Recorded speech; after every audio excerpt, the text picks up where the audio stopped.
देश में कहीं का भी सरकारी स्कूल का शिक्षक जाकर के बताता है मैं प्राइमरी स्कूल में, सरकारी स्कूल में पढ़ाता हूं, तो लोगों को एक ही बात समझ में आती है कि वहां तो पढ़ाई नहीं होती।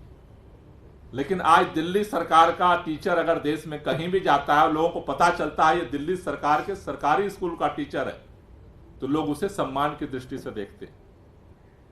देश में और पूरे दुनिया के प्रमुख संस्थानों में इन शिक्षकों की ट्रेनिंग करके ही कायाकल्प हुआ है दिल्ली के सरकारी स्कूल का। और दिल्ली के नहीं, पूरे देश के सरकारी स्कूलों को बर्बाद करने का काम किया अफसरशाही ने। अफसरशाही के मनमाने तरीके से बिना तथ्यात्मक आधार पर किए गए प्रशासनिक डंडे ने सरकारी स्कूल को तहस नहस किया है। ट्रांसफर पोस्टिंग के भ्रष्टाचार के उद्योग ने सरकारी स्कूलों को तहस नहस किया है। दिल्ली के अंदर इसी चीज को पलटा गया।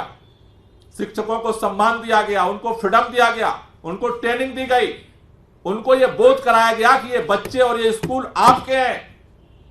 उसके साथ उनके इमोशंस को जोड़ा गया, जिसका परिणाम हुआ कि वही टीचर उन बच्चों को अपना समझने लगे, उनको प्यार देने लगे, उनको शिक्षा देने लगे, और दिल्ली ने इस रिकॉर्ड को कायम किया। आज ये मूल्यांकन किए बगैर ये बात तो समझ में आती है कि अगर किसी स्कूल में किसी टीचर की मार्किंग, पढ़ाने का परफॉर्मेंस उसका अच्छा नहीं है, आप उसको ट्रांसफर करते हैं, ये बात समझ में आती है। लेकिन एक लाठी से एक रात में रातों रात 5000 शिक्षकों को उठा करके उन टीचरों के, वहां के बच्चों के साथ इमोशन जुड़े हुए हैं। किस बच्चे का क्या माइंडसेट है वो टीचर जानता है। अब जब नया दाखिला, नई पढ़ाई का सेशन शुरू हो रहा है, आपने उठाकर फेंक दिया, आपको कोई इससे मतलब नहीं है।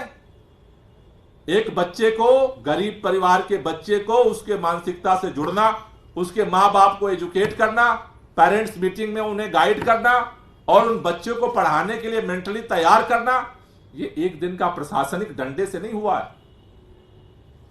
लोगों ने अपने बच्चों की तरह, टीचरों ने उन बच्चों को पाला पोसा है और बड़ा किया है, उनको समझाया है, उनको तैयार किया है, उनके मां बाप को तैयार किया है।